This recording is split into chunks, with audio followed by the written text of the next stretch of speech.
Kristiyano.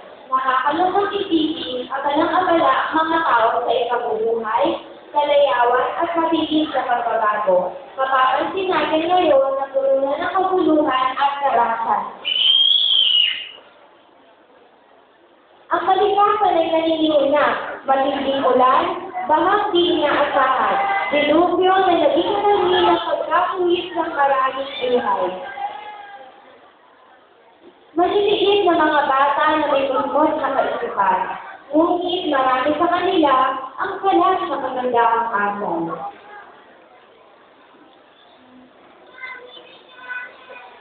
Sa maraming lugar, mapupunta naman natin ang pandaraya, pagsurukot at panlalamang sa kapwa.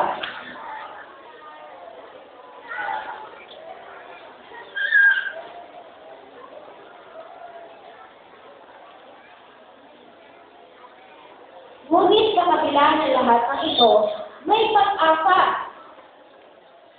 Si Kristo ang aming pag-asa.